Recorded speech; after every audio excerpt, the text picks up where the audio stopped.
Hello, everyone. Welcome to I See What You're Saying, the Disciplined Listening Podcast. I'm Michael Reddington, and today I'm super happy to introduce our next guest, Aaron Salko. Aaron's got a great story. He's had an amazing journey. He's got a perspective that brings so much value to so many people. He started out professionally waiting tables. From there, transitioned into a career in personal training, and from there, transitioned to a career in business development, where he grinded, worked hard, taught himself, built relationships across the country, and propelled himself to become a regional sales executive and a leader and a mentor who people are consistently seeking out for his advice and thought leadership, not just in the sales and business development world, but in the leadership world as well. His current project is the 9th Stratum, where he is now dedicating himself to the study of high performers. And not just what do high performers do that's different than the rest of us, but what can we all do to get ourselves up to that consistent high performing level? And what can we all do to get others up there as well? Because as he will tell you, what we're doing to dedicate ourselves to the time and the development of other people is among the most important things we can do with our time. So really excited to have Aaron on the show with us today and learn from his perspective, his research, and his upcoming book as well. Before we jump into the conversation, of course, we have to thank our sponsors, HumanTel. If you're looking to update your skill set and your ability to understand what people are likely thinking, feeling, experiencing at any moment in time by understanding their facial expressions and their nonverbal communication, please check out humantel.com for industry-leading online training and other resources. If you do, enter the code INQUASIVE25, INQUASIVE 25 for 25% off their online training. Please also check out Emotional Intelligence Magazine, ei-magazine.com, where they have an ever-expanding library of emotional intelligence-related articles, books, videos, podcasts, events, so much going on over there. Check them out. And yes, please check out the International Association of Interviewers at certifiedinterviewer.com, a group of elite professional investigators who have dedicated themselves to providing certification, training, resources, events for professional investigators around the world, across disciplines, to make sure they have all the tools and resources necessary to conduct morally, legally, and ethically successful interviews in a wide range of contexts. So please check them out. We're grateful for their support. Thank you for taking the time to check out our conversation today. And without further ado, Aaron Salko. Aaron, it is great to see you. Thank you so much for taking the time to join us today. I really appreciate it. I hope you're doing great. Michael, awesome always to see you. And congratulations on all the success of the book. It's really awesome to see you out there and getting the word out. So glad to be here. I appreciate it, man. Thank you. And I'll put the check in the mail for that compliment. I appreciate it. Thank you very much. So as we put these shows together and we bring people on, our goal is to try to bring together as many interesting perspectives on listening and communication that we can from all kinds of different walks of life, if you will. And for me, as I've gotten to know you, your story fascinates me on so many different levels, from where you've been to the different experiences you've had, to the career that you've built, to some amazing projects that you're working on. And really with this conversation, I'm thrilled to have the opportunity to share at least some pieces of that with our listeners. So thank you very much. Well, I appreciate it more. I mean, this is awesome to do this with you. Well, and thank you. I hold you in a high regard for your career as well. So let's dive in, I guess, huh? Let's do it. So at the expense of sounding like your average psychiatrist, this will make more sense as we get later into the conversation and talk more about some of the things you're working on now. But start laying the groundwork for that. And for me, just knowing from our conversations what you've achieved and what you've built for yourself professionally and personally, I'm very curious into how you believe your upbringing contributed to putting you in position to achieve all that you have. Yeah, it's a great question too. When you look at where I came from a very small coal mining town called Carbondale, Pennsylvania. And, albeit it was very simple, and very small. I wouldn't trade it for the world. I grew up in this little suburb of that town called Crystal Lake Forest, which allowed me to go out and be creative in the woods and build tree forts and, go to the lake and swim and, do things that kids should be doing. But, my parents, my dad was a psychologist. My mom was a teacher, and my mom was very creative. My dad, the psychologist, was also a serial entrepreneur, buying everything from, owning a restaurant to, we owned a cab company at one point. And so as a kid, you're ingrained in working at these places. The child labor laws were not instilled back then.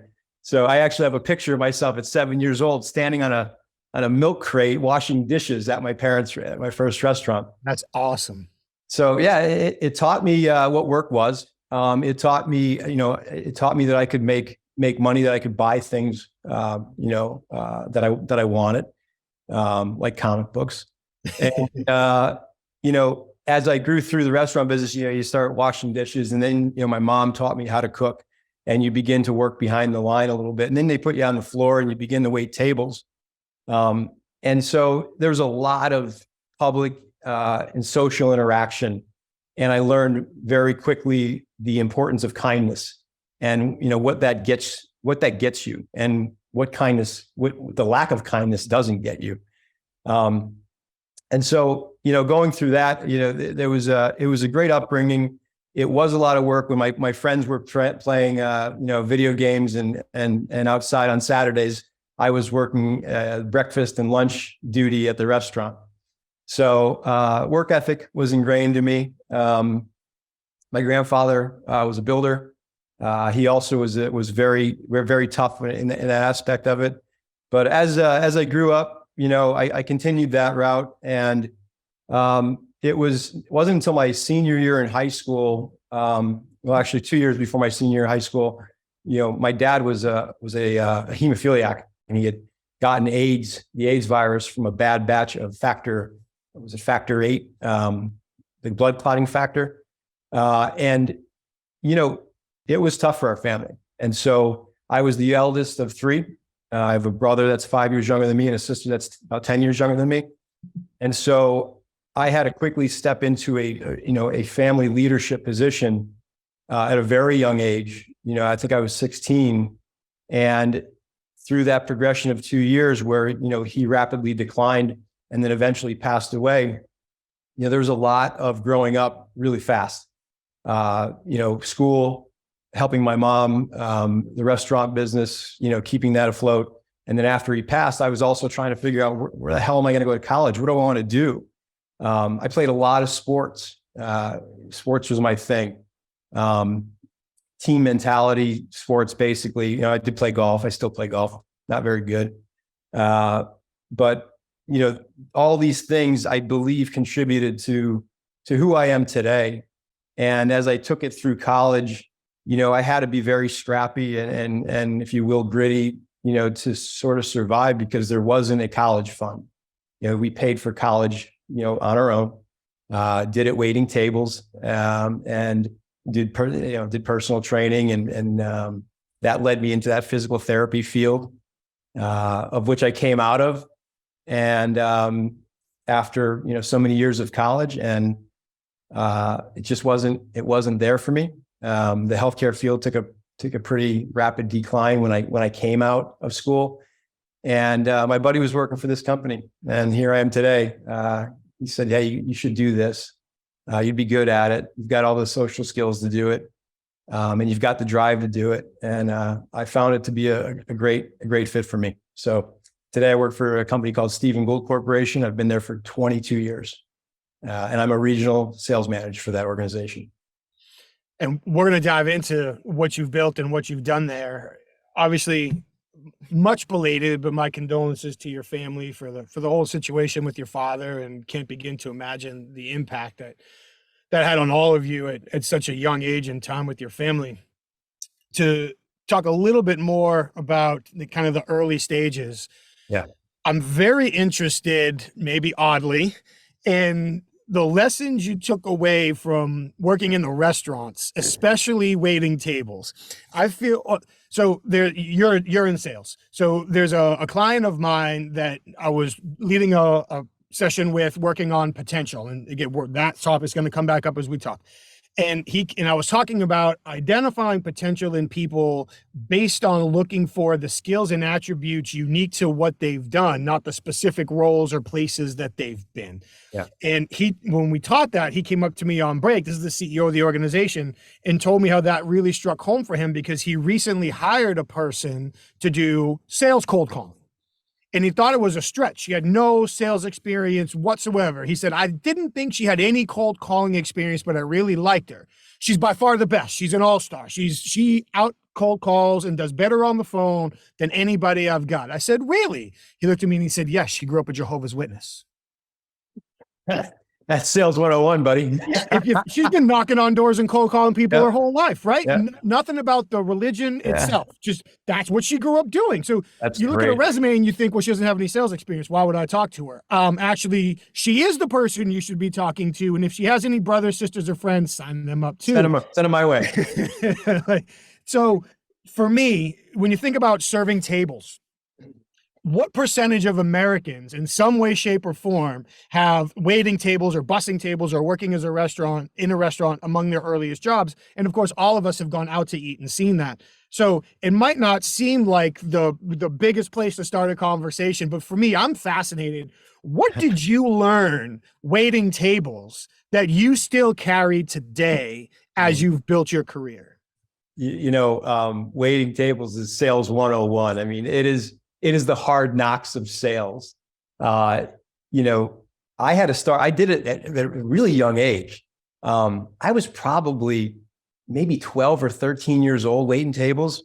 I was bussing first and they're like, hey, just go ask that lady what she wants. And I remember the first table they gave me to wait. To this day, it was this woman, she used to come in our restaurant all the time and they said, go take Mary's. And I remember Mary's order. And I was like, me? And they're like, yeah, you know what the menu is, what we do here. And I said, all right. So I went over to, and I was very shy and I was very quiet. And Mary said to me, she said, Aaron, I've known you for like 5 years. She goes, don't be nervous. I'd like a coffee and like your mom's tuna fish sandwich. Right. And I had my little pen, I wrote it down. I said, okay, thanks.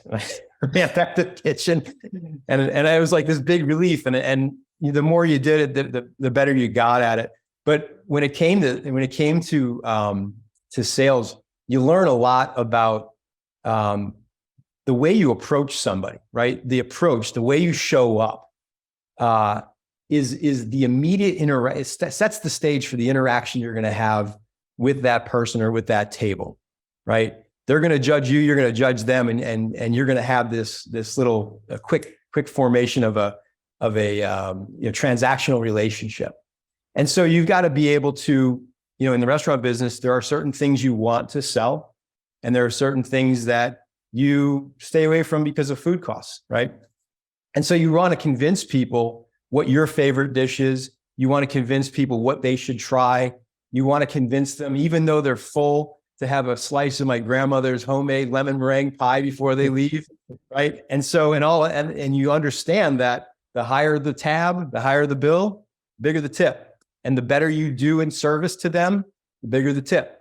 And so you learn that quickly, and the value of kindness. When you're in waiting tables, you are truly in service of other people. And so you really got to be attentive. You've got to be able to, in some restaurants that I worked in, you had to memorize the menu, and you could not go to the table with, the pad. You had to memorize what they were asking you to, for their order. So, your listening skills, that's a big part of what goes on. And it's also reading the table, right? You've got a new couple, maybe first date. And you've got this young man's trying to impress this young woman. You've got a family who's celebrating something. you don't want to be the waiter that comes to the table in a joyous celebration and is just like, hey, what can I get you guys to eat? Yeah. It's like you want to become part of that interaction and you want them to embrace you too. So waiting tables is awesome. I would do it today if given the opportunity, because I had so much fun doing it. And it really taught you how to engage the general public. You really had to be relatable to a multitude of different personalities. People came in that were pissed off. Some people came in, they were happy as hell. Others were stressed. So you have to be able to be nimble in your approach too. So that's a big part of it. I love all of it. The situational awareness, the knowing where you need them to be or where you want them to be and how to get there, forging the relationships, how you show up. I love absolutely all of it. I'm curious to ask one follow-up question. I know we've got some other topics that we want to get to today, but I've got to ask one follow-up question. You mentioned working at restaurants where you had to memorize the order. You couldn't show up with the pad. When we think about listening and we think about the concept of staying present, which is thrown out to mean so many different things in so many different conversations. One of the ways, I guess so say it this way, one of the ways that we find ourselves unable to remain present is when we get lost in our internal monologue. Oh, yeah. And one of the more common ways we get lost in our internal monologue is trying to remember what somebody said, either in this conversation or in a previous conversation. So I would love to ask you, what tricks or techniques did you create in order to help memorize somebody's order in a chaotic restaurant environment as you were going from table to table? Yeah, it was. So I had a trick that I used to use. And so if you look at a table, right, you can sort of match it to the fingers on your hand. And so if there's 5 people at the table, you can go, okay, seat 1, 2, 3, 4, 5. I know what that is. And really it was an association game in my head. So, I'd just have my hands behind my back, take your order. And as the first person was speaking, I'd hold out my thumb. And that thumb was my relatable cue to what that person's order was. So I knew the thumb was, the appetizer, the entree, and the beverage or whatever. And so I would go through that whole thing. And then, it was also the visual cue. So when I would get back, I'd go, okay, this person wanted this person wanted this person wanted this person wanted this. And I'd be able to knock it down. So it was just a relating game in my head. Because sometimes the orders were, they would be like, but I don't want this and I do want this. And, I need a side of this. And it's like, okay, Pinky's got 17 things that she wants here. It's always the Pinky, man. It's always the Pinky, man. For me, I've found that and I love that association trick. Absolutely love it. People now are going to think I'm weird when I walk up behind them with my hands behind my back. So what do you want to talk about? Hopefully I don't run out of fingers with things I need. Yeah. But what do I tell myself while they're talking to me? So I found myself in situations where if I'm saying to myself, oh no, I'm never going to remember this, I'm actually concentrating on forgetting. Whether I realize it or not, I'm forcing myself to forget. But while I'm talking to them, if I'm saying, okay, I need to remember this.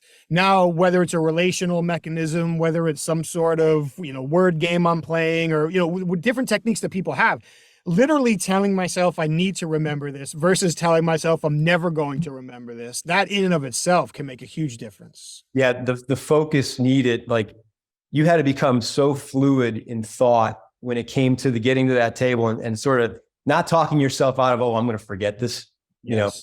And you sort of like transition your mind to not only relate to the fingers, like I said, but, the people themselves, like even the inflection in their voice. If somebody said, I want the cowboy ribeye steak, you'd remember that. And they'd be like, okay, I know that guy wants the cowboy ribeye steak. Right.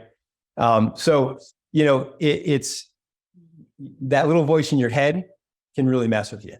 Big time. And you've got to be really practiced to get that voice out of your head. And, it's funny that little technique I was telling you about, I use that and I teach that, to my salespeople, when it comes to, when you're engaged in a conversation and, that little voice in your head is listening to the person speak, but then you're like, oh, I want to interject something. I need to say that. And I call them thought busters. You could be a thought buster, you're screwed, because you're going to miss out on the magic that, somebody's going to tell you, or the information or data you're going to attain, and like something that could be really pertinent to the conversation. And you're going to crush the creativity too of somebody if they're really telling you something that's really innovative or creative. So one of the things is, obviously I have a pad and paper there. So when you do have that quick thought of like, oh, I need to interject here, just jot it down and wait till they're done and go into it. But if you don't have that pad and paper, I use the visual relationship of like looking at something in your environment. Like it could be your foot, could be, a mirror, a picture on the wall, and associating that image or that item with the thought, so that when they're done, you're still engaged, you're still listening, you're still highly attentive. But then you can go, let me go back to something you said, and you can look at that and remember what it was you wanted to say. Because a lot of people, and I know you know this, but they jump into conversations because they're afraid they're going to lose the thought. Yes. And if you're disciplined like that, and if you actually have this practice down, you can share the magic. You can get the magic out of people too. Amen. I'm not going to add anything to it. That's spot on. You mentioned teaching your salespeople. I would love to get into your sales career for a few moments here. And if I recall our conversations correctly, you had approximately 0 traditional sales experience when you took your first sales job. But I think what we've already heard from you in your upbringing and what you learned in some of your other jobs, your success is no surprise to anybody. But I'm really curious, as you took on the role and have built a very impressive book of business in multiple locations and developed teams who are building their own impressive books of businesses, what was your mindset when you jumped into this world with none of the traditional experience that people typically look for? I think I took like 3 college classes that maybe relate to what I do today. And those were all psychology classes. That was it. My dad was like this awesome psychologist. And he used to play like Jedi mind tricks on me all the time. And I always wondered, like, why the hell did I ever go into psychology, by the way, for college? I never chose that route. But anyway, when it comes to, the salespeople and going back to, where were we going with this conversation? We were going your mindset as you built your career. Yes. So I hop into Stephen Gould, and I know nothing about packaging, global logistics or distribution, fulfillment, and that's all we did. And so, and I knew nothing about business. I hadn't taken one business course. I'm completely self-taught in everything I've done under this organization. And so, as I think I was 26 years old when I joined Stephen Gould, and I did what I always defaulted to, and I dove into books, and I started reading, about business, about organizations, about execution, basically, of, getting things from point A to point B, how to organize, some of the technical data. I would go to like our manufacturing plants and just sit at the plants and have them take me through tours and learn that process. And I quickly realized that I was out of my league. And so, because I went into a couple, new meetings, I was cold calling. I went into a couple of new meetings, and I remember the one guy said, "You do vacuum forming?" And I was like, "Yeah, we do vacuuming." No idea what I was talking about. Office looks clean. I don't see. And so I walked out of that meeting going, "Yeah, I blew that one big time." But it got to a point where the reading and the application really helped me, and that actually goes into what I've done recently. But I was always the way I always learned was I would read something and I would either look to apply it immediately, or I would relate it to something I've already done, and I'd be like, "Oh, that's how I did that. That's why I did that." And so that's how I learned. And I began to, utilize everything that I read and everything that I was applying in the field of play. Many failures, which taught me many lessons. It was a big time trial and failure. I had a lot of failures in the beginning, but every time I failed, those were like trophies of those are my trophies. I learned great lessons from those failures, and even today, I still do. But that's what sort of got me from that point A to point B, and then I started getting good at it. And then, my acumen in business began to raise, and I began to dive deeper into more sophisticated techniques and more sophisticated type of business books that, I then went and applied again, just kept going. I love it. And one of the things that I heard you mention was your failures being trophies, which is a very interesting perspective. And I think failing forward is something that's gained a lot more traction over the last maybe 5-10 years, something like that, but certainly not something many people are comfortable with, and definitely not at the time that you were experiencing this. This is more of a newer focus, I believe, in the world of leadership. Certainly wasn't the case when you were going through these trials. So with the time that we've got, I would love one example, if one comes to mind, where you made a mistake, but what the value you took from that mistake is still something that you are growing from or applying today. Yeah. Well, I think one of the biggest ones, the biggest mistakes I've made in my career was actually after I had built my business portfolio. I had done it in Pittsburgh, by the way. So I started in an office in South Jersey, and I really wanted a path to management. And when I asked, like, what is the path? They said, well, somebody has to retire. You have to open up a new territory. And I said, what's the territory here? And they said, well, we control all of South Jersey. This office that's territory, and all of Pennsylvania. I said, all of Pennsylvania. I said, well, Philly's pretty close here, so I guess that's pretty tapped. I said, what about like Western Pennsylvania, Harrisburg, Pittsburgh? And they said, we got nothing out there. And at that moment, like, I had this vision. I was like, okay, there's my path to management. I'm going to get in the car and I'm going to drive, and I'm going to go bang on doors. I'm going to build relationships, and I'm going to open up a territory. And that's how I'm going to get into it. And so that's what I did the first 4 years of my career. And then that happened. They made me a manager out there. We opened the office, successful portfolio, began to onboard, staff and training and things of that nature. Then they yanked me back to the corporate headquarters because there was a manager change, and it was a great opportunity for me. And they gave me that opportunity. When I came back, this is the big mistake. When I came back, I was a really good sales agent. I knew how to get into accounts. I knew how to structure the deals. And I knew how to set up the supply chains. And when I got into this office, I looked at everybody there, and it was sort of an underperforming office at the time. We had a lot of sales agents and little revenue. And I went in and I said, okay, here's who I am. Here's what I do. Everybody keep up with me.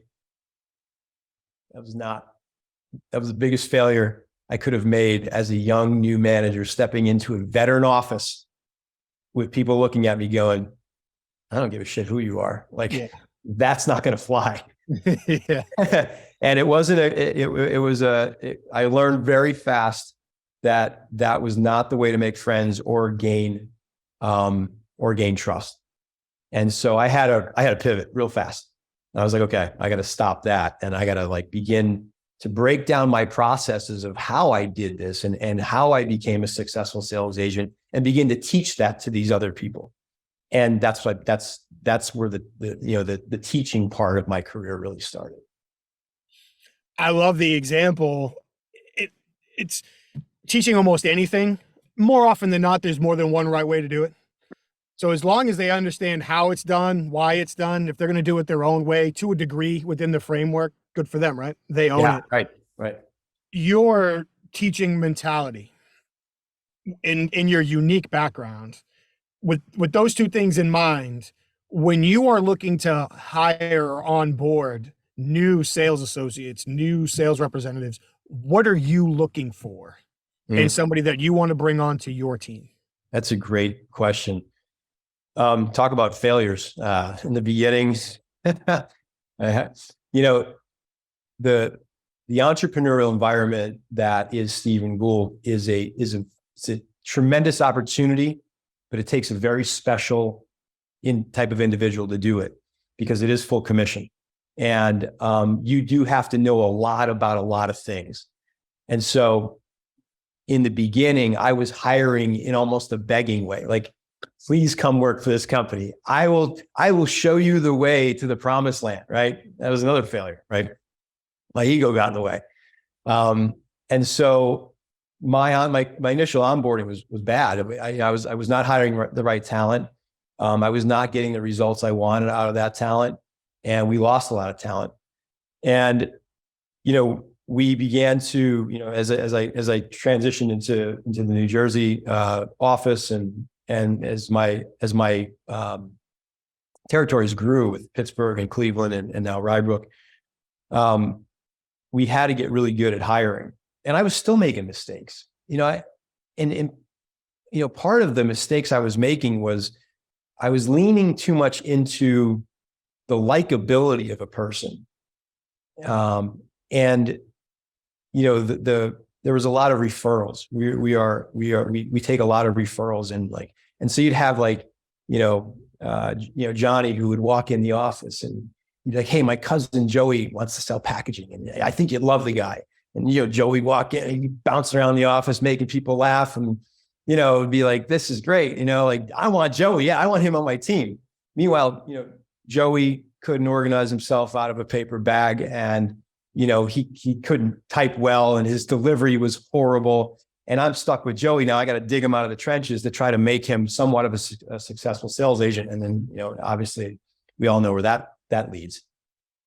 So, the onboarding had to really be, critiqued and I guess analyzed. And where I started, and this is where, obviously where the book comes from and my next, this next thing is, I had to begin to look at the low performers that I hired and understand why they didn't make it. What were those skills that they were missing or deficient in? And why couldn't I get them out of those skills or raise those skills? Or how could I have raised those skills with them? And then I looked at the high performers and I saw, all these things like perseverance, resourcefulness, composure. These are all these skills that these high performing individuals had. And I began to look at them going, okay, that's what we want. How do we get it? And so recruitment was big.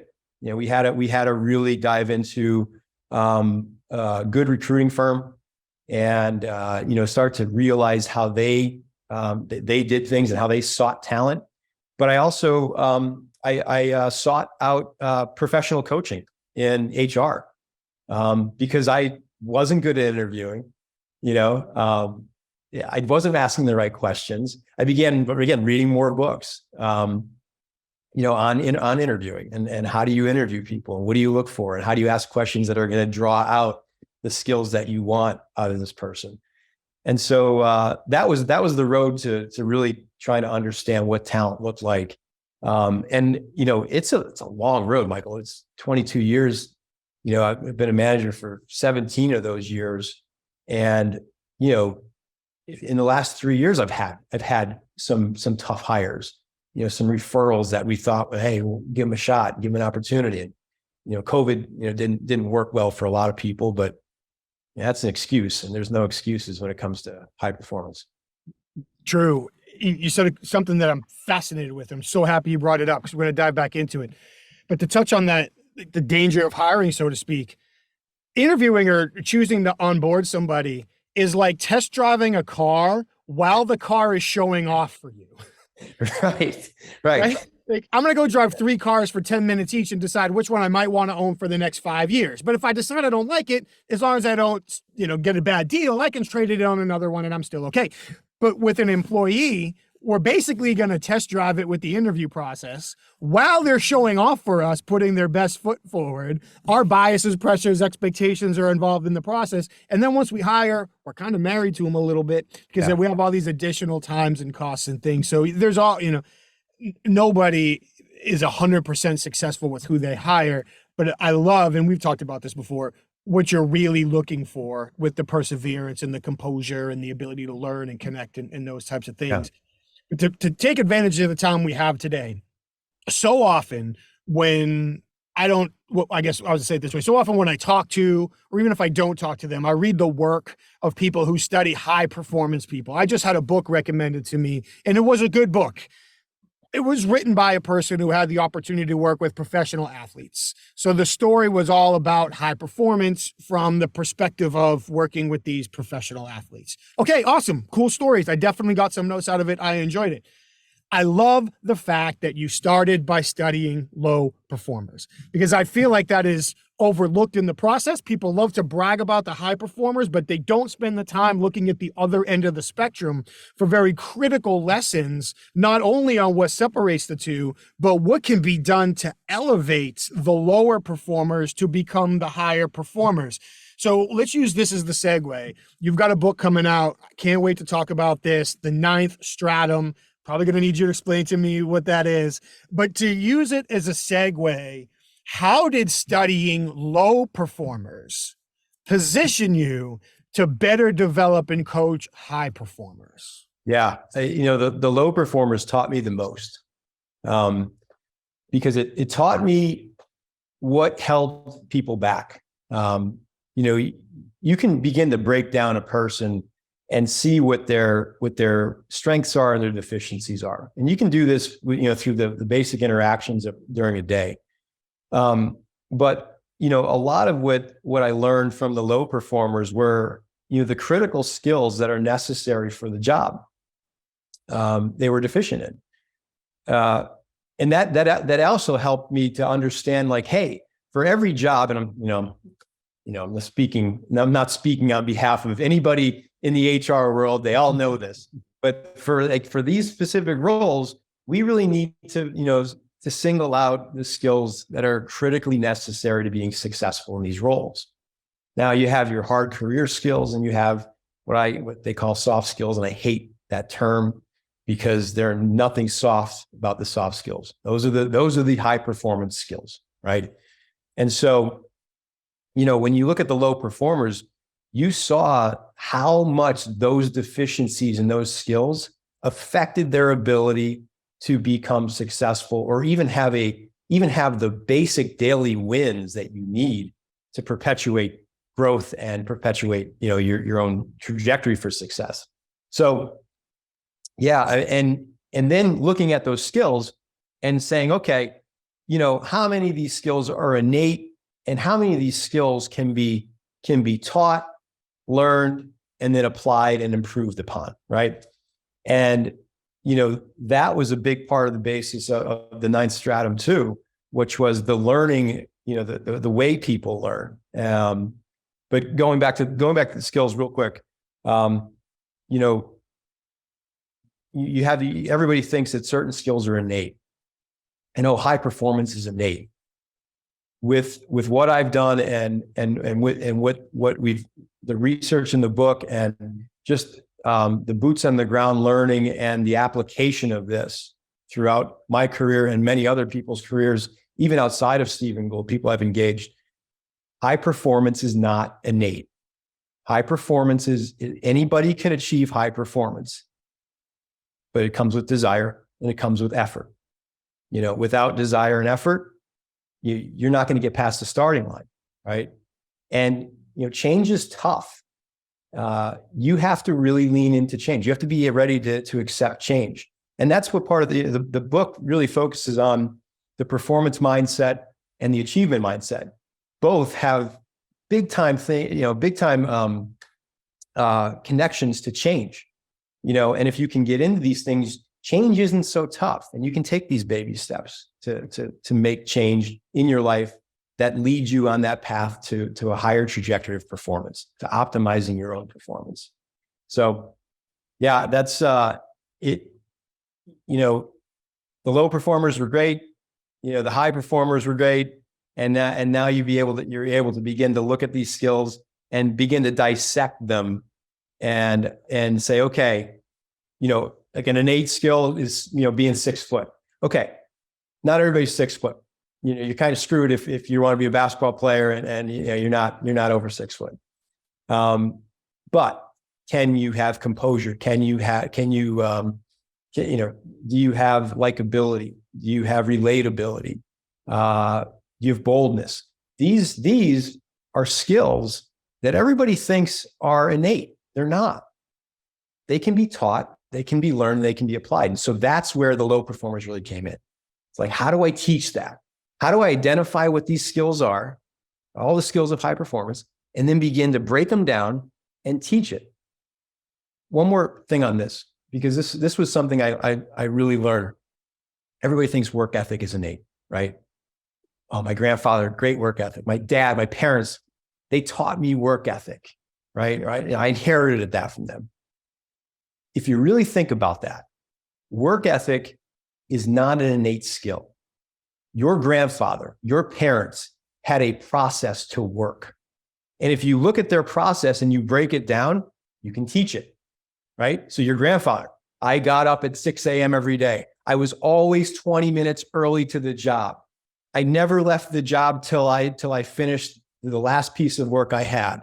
I took pride in my work. I made sure that, if something was supposed to be, my grandfather was a builder, by the way. So he was very critical on like how things lined up.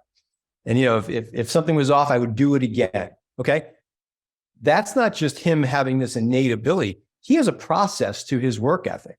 And if you break that process down, you can teach it. Right. So that's what this whole concept, this whole framework is about for high performance. It's identifying these skills, which we learn from the low performers and the high performers, and then beginning to be able to teach those skills and raise the stratum of these people so they can achieve a higher level of operating. There's so much gold in there. We're going to talk for 3 more hours. Clear your calendar. There's so much gold in there. Number one, validating the skills by looking at them from both sides. Yeah. It's not just here's what awesome people do. Here's what the lower performers could still be awesome people. They're just low performing in this context. Yeah. But here's what lower performers appear to bring to the table, not bring to the table, the effect that has, vice versa for the high performers, bringing those together in order to arrive at these skills. I think it was 45 of them, if I remember correctly. Yep. Love that. To me, and we're going to dive back into that for a second, but there's a nugget that's worth really referencing here. If you can break it down into a process, you can teach it. And how many people either A, don't understand why or how they do something. So their idea of teaching it is just like, follow me, do what I do it the way that I do. That's not teaching, that's telling. And how many people could improve themselves in any aspect of their life if they just break down whatever they're doing into a process, separate the process from the results, and either teach somebody else the process, teach yourself that process. So that concept alone of break it down into a process and teach it is gold. Yeah. Michael, like all the athletes out there that are listening to this, right? They want to be like Tiger Woods, let's say, like golfers. You could look at Tiger and say, yeah, he had the build, like he had the structural build and the mentality. But if you really wanted to break down his process, there was a time he woke up, there was an amount of time he spent on each club, there was an amount of time he spent studying the game, there was an amount of time he spent on the course, right? Then he achieved certain goals. He set goals. He won, he was a high school all-star athlete, right? And then he was a college athlete, and he won certain awards at different levels. There's your process. I have to do this. I have to win that award. I have to then do this. I have to win that award. You could follow, athletes could follow the same trajectory of success as a Tiger Woods, by breaking down his process and running it. That holds true in business. It holds true in anything you want to do in life that you want to achieve. I love it. Let's talk about the 9th stratum, the the process of writing a book, all the research that you've done. This wasn't you saying, "Hey, I've got an idea, da da da da da, here it is." The amount of research that you've done, the amount of time and effort that you've put into it.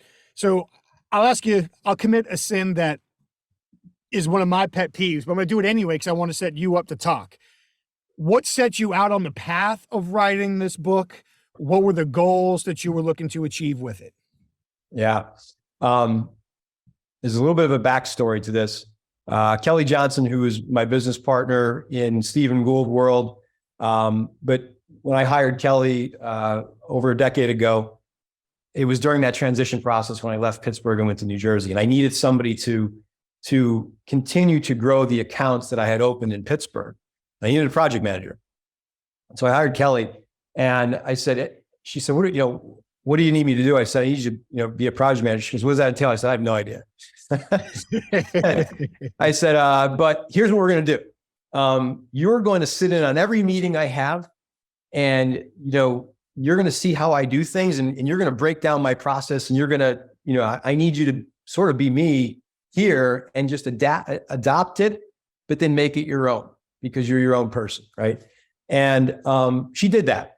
And so during this process, because we worked so closely together, she would write a lot of these things down, and I would do like sales, as my sphere of influence grew and the amount of sales agents I had on board that worked under me, I wanted to get and teach these processes that made me successful. So I would have these sales strategy meetings, and we'd write these things down, or I'd tell a sales agent, hey, go try this. When you're doing this meeting, do this. And they'd come back and they say, yeah, that worked. And okay, good, worked.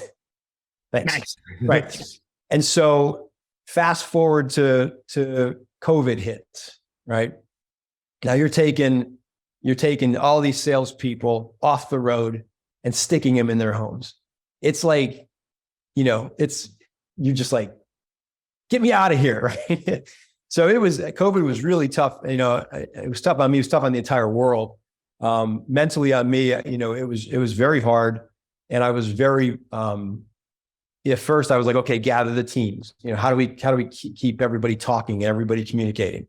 But then after a while, it was just like you're in your house. And I was depressed. I was bored. I didn't know what the hell I want to do. And the one day I was talking to Kelly about a business thing we were doing, and she's like, "Dude, what's wrong with you?" And I was like, "Kel, I'm done. I'm bored. I'm like, I can't do this anymore."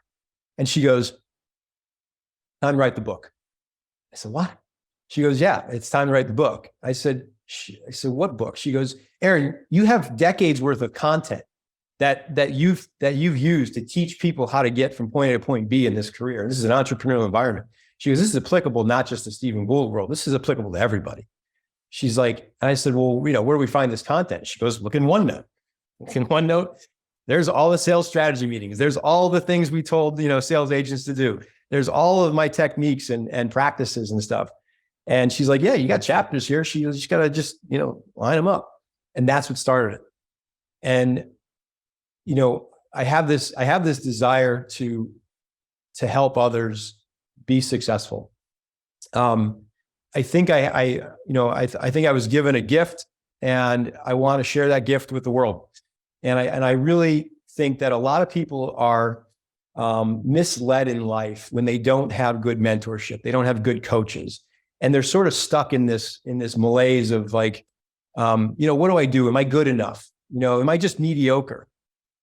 Because if I had asked you, okay, what's the path to high performance, or what's the path to improving your performance in your career? Many people will look at you and go, I don't even know where to start. I have no idea. Right. And so I have that. And I was like, okay, I have the starting place. I have the things you can do to really optimize your performance. And it's all backed by science.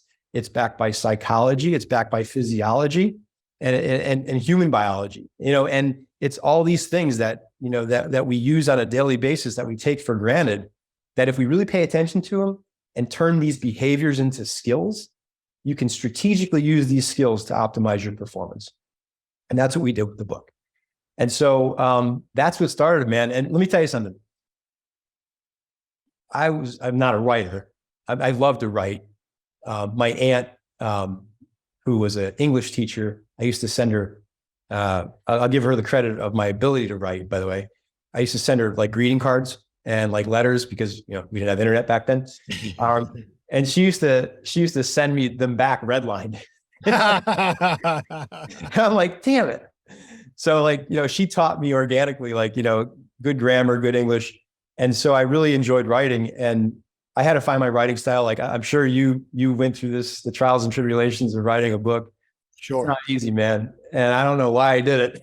I still can't tell you. But it was, it's a bucket list item, and it's something I think that I want to share with the world. I believe it can help people. And that's really the magic of life. I mean, when you get a thank you, I'm not a gifts guy, but when somebody says, hey, thank you, what you did for me, really changed the way I operate or my outlook on life, or, changed my life, man, that's like giving me a bar of gold. I'm like, yeah, that's the juice right there. Yeah. So that's rocket fuel for the day for sure. Awesome. Sure. So to summarize from what I believe I understand, and you gave me a sneak peek, so I've got to flip some pages in the manuscript, and I love what I'm seeing. With the 9th stratum, it looks like it's a process. It's broken down to say, these are the 45 skills, these are the 9 levels, and this is how we can build from the 1st stratum to the 9th level, because none of these skills are innate. They can all be learned, they can all be developed, and anybody can put themselves through this process. Yeah. So if it's possible, could you quickly walk us through what it means to graduate from the 1st to the 9th stratum, really in any area? Yeah. The stratums, I came up with this concept because as again, when you're breaking down a process of learning, and others have done this, by the way. So it's not anything new, but I've sort of boiled it down into the ability to self-assess where you are in that learning. And are you doing the things that are going to get you to that level of operating of the 9th stratum? By the way, the 9th stratum is that level of high performance. It's the level that high performers operate in a daily basis. High performance, by the way, as a side tangent, gets a bad rap in society because the stigma of high performance is always given, or I'm sorry, maybe it's not a stigma, but maybe it's like an award is always given to Jeff Bezos, Elon Musk, all these people who are like put on these pedestals of high performance, and that sets a high bar for the common individual who wants to achieve greatness. And they look at these people and go, wow, I can't do that. That's what high performance is? No way, right? Not for me. So what I did with this is began to break it down and say, okay, hey, they do operate at a high level in many of these 45 skills. But to be a high performer doesn't mean you have to be operating at the 9th stratum of all these 45 skills, behaviors. And the 9th stratum is when you have mastered the skill and you are able to teach it and you've developed your own processes for it. So it's a self-mastery, and you have a continuous drive to improve. So it's not like you've arrived when you hit the 9th stratum. You're just on this journey to be better than you were yesterday in this specific skill, and you're focused on it, and you have a high competency in it. So and when you have these skills that relate to your career, those are the people that you see that are high performers. They've mastered the skills that are critical to their career, and their 9th stratum in those skills. And so if you break down the 9 stratums of performance, the 1st stratum is you're unaware of this skill. You really don't care about it. It could be composure, and you're like, yeah, I'm going to fly off the handle whenever I want. Nobody's going to stop. Why not? Why not? The 2nd stratum is when there's an awareness, right? But you don't really care. Like it's not affecting you. Maybe you've gotten some feedback that, hey, your composure is really affecting your performance. And you're like, yeah, whatever, but I'm stuck on my ways. I'm going to continue to do it. But now there's an awareness of the skill. The third stratum is when people have that aha moment, when they go, oh, whoa, I better get my shit together here because this deficiency in this skill is really affecting my performance, right? And so then you go into that fourth stratum where you begin to seek the help. You begin to look for coaching. You begin to seek books. You begin to seek the knowledge that you need to attain, to go out and explore, right? So it's like that exploring stratum. The fifth stratum is when you've attained it, right? And you're reading the book, right? You're listening to the coach. You're doing everything you need to do to understand the knowledge of how to improve, but you haven't yet applied it because you're sort of absorbing the knowledge. And that's where that sixth stratum comes in. Sixth stratum is like that where you're going from wanting to change to taking action to change. So you begin to apply, and in the sixth stratum, it's scary, because sometimes you're not really good at these skills and you're going to make a lot of mistakes and it's going to be really messy. But the more you apply, the better you get. And that leads you into that seventh stratum where you're practicing now. You're not just doing it once in a while when it suits you. You begin to formulate a consistent practice to it. You're more aware of it. I'm not saying you're good at it. When you make a mistake, and you can rebound and you go, I was uncomposed there. Got to work on that, right? And you're practicing. Then that practice leads to the eighth stratum. In the eighth stratum, you achieve a level of competency and consistency that's more advanced, right? And so you're beginning to understand the process better. You have a very high awareness of that skill. You know how to use it, and you begin to use it strategically in life and in your experiences. And the more you do it in there, the more consistent you get. That's when you begin to form your own processes and your own techniques. And then you get so good at it that you can now teach it and that you continue to improve. That's where you reach that ninth stratum. So those are the 9 stratums of performance. Love the escalation, unawareness, aware, try it, commit to it, improve, teach. Love all of it. And I don't think I have to look at your OneNote to know that what you're describing here is really the scientific validation and expansion of how you've been developing your team for years. So with 45 skills, somebody might hear that and say, damn, man, 45 sounds like a lot. Well, when I read through the list, so many of them are interconnected, deviations of each other, relationships to each other. So as somebody is developing any one particular skill, they're likely developing another 3, 4, or 5 along with it. So it's great to break it down in 45 because we can teach and we can be specific and we can point those out, but really they're growing together. With the few minutes that we have left here, if you had to choose, which I guess now you do because I'm asking you the question, what would be the top handful of skills that if you really were to tell somebody, and I know position to position, situation to situation, it could be different, but just in life, if you're going to grow a career, no matter what the career is, are there a handful of skills that in your research you believe would be the foundational skills to really focus on first? Yeah. So when it comes to some of the top, I'm going to give it to you right here. Listening is probably the number one skill.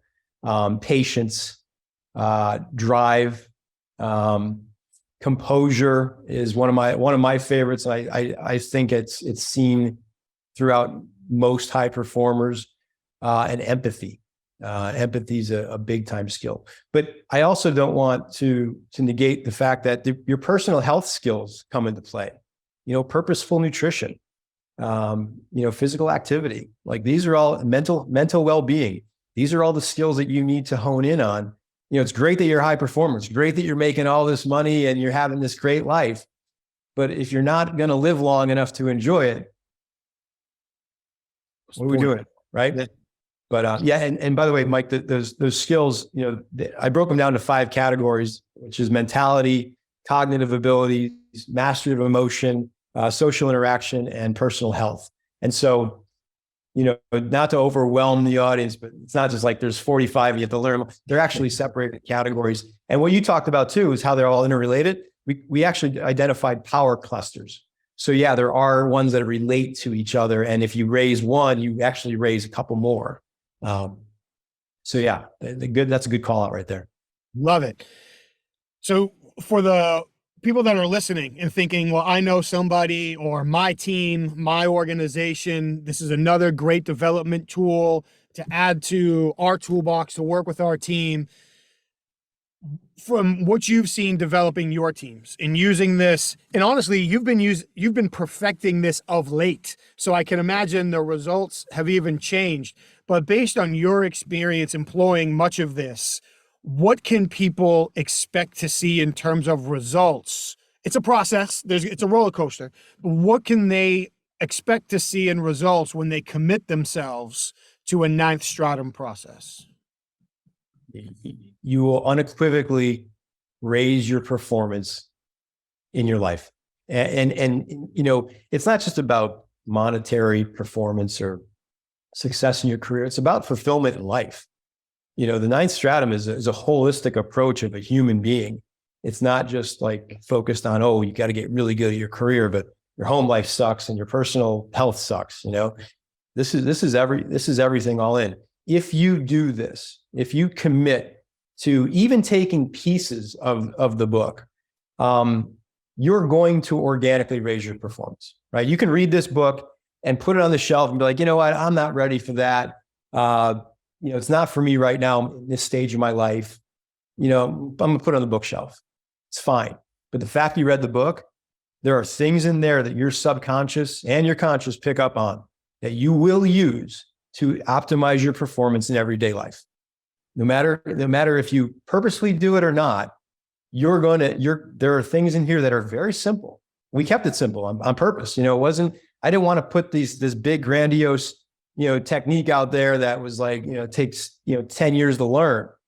These are daily tactical applications that you can apply, the second you read them and see results.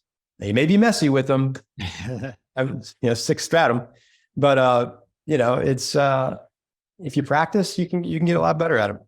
You can't get to the 9th without the 6th, and you can't get to the 6th without the 2nd. So you talk about, we preach it all the time, separate the process from the results. We might have done everything wrong and lucked into a good result. Good luck repeating it. We might have done everything right, but didn't get the result we wanted based on circumstances outside of our control.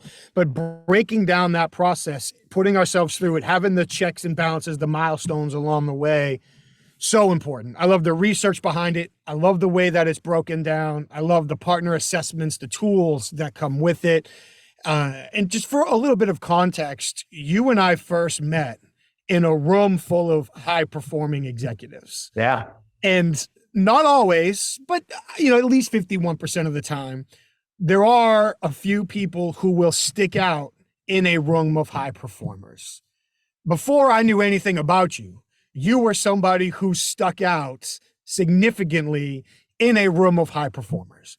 So to have gotten to know you over time, to have learned a little bit about your background, your passion, your skill, your mindset, and now your dedication to creating a process that can be replicated regardless of industry, business, person, that people can use to improve their lives across all aspects is really special to see. I'm excited to see where this goes, excited to see the rollout, excited for us to follow up on these conversations down the road and see where this 9th stratum not Jersey. Well, you're in Jersey, so that fits. The 9th stratum journey in Jersey takes you. So I can't thank you enough for spending the time. I can't thank you enough for sharing your insights.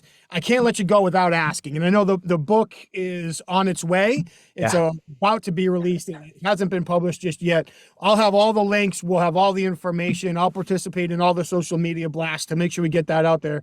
But for people who are wanting to know, where do I go find out more about the 9th stratum? Are there places that they can go look or be prepared to look once it's ready? Yeah. I'm not a huge social media person, but boy, I have to really lean into this. So says welcome to my world, pal. So you're going to see a lot of information coming out or social media through social media platforms like LinkedIn, Instagram, wherever else they tell me it's going to go. So All the usual suspects. content creation is going to happen. And, you can find me on LinkedIn too. If anybody wants to just chat, I'm always interested in hearing different perspectives. It'd be great to have some outreach in that aspect too. And by the way, Michael, I appreciate you. I appreciate everything you're doing. I read your book cover to cover and it's awesome. And anybody who hasn't read it yet, you need to read it because it's got just as we talk, it's got some really good tactical and easy to apply methods that will improve your performance in the discipline listening method. No, I appreciate the shout out. Thank you. Again, I can't thank you enough for sharing the time today. Excited to see where all of this goes. Thank you so much. Congratulations, not just on the result, but on the commitment that it took to achieve these results. So really, really excited. I can't thank you enough. Stay safe, stay healthy. Look forward to talking with you again soon. All right, brother. Be good. Once again, Aaron, thank you so much for taking the time to join us today. Really appreciated the conversation, sharing your experience, your insights for everyone. For all the listeners, I hope you took a lot from that conversation, not just on the high performance end, but even on how we can carry lessons from early in our career, further into our career. Sometimes how things don't appear to be going our way end up actually being the door we need to get to where we need to go later on in life. Aaron is a wonderful, wonderful example of somebody who is putting the time, put in the effort, worked hard, learned so much, now dedicating himself to putting the research behind it and sharing it with everybody else. Aaron, thank you. Thank you again to our sponsors, HumanTel. Head over to humantel.com for the most up-to-date industry-leading training on how to understand what people are likely thinking and feeling by correctly recognizing changes in their nonverbal communication and facial expressions. Enter the code INQUASIVE25 for 25% off all their online training. Emotional Intelligence Magazine, EI-magazine.com. Head over there to check out their ever-growing life intelligence content, including videos, podcasts, articles, events, training, so much going on over there. And yes, please check out the International Association of Interviewers.com. So where you can find all the most up-to-date information on the events that they're planning, the content that they're sharing, their newest publications, legal updates, all the research for elite professional investigators. Check out certifiedinterviewer.com, the International Association of Interviewers. Thank you all for taking the time to watch this conversation. I really am grateful for it. Please do all the things the algorithms love us to do. Follow, subscribe, share, let your friends know about it. Share your feedback with us. What did you really like? What have you learned? Maybe what didn't you like? What can we do better? Please let us know. And of course, if you know anyone who you think would be a great guest on the show, please send them over to us so we can share their experience with everybody as well. Thank you very much. Stay safe. Take care of each other. See you next time.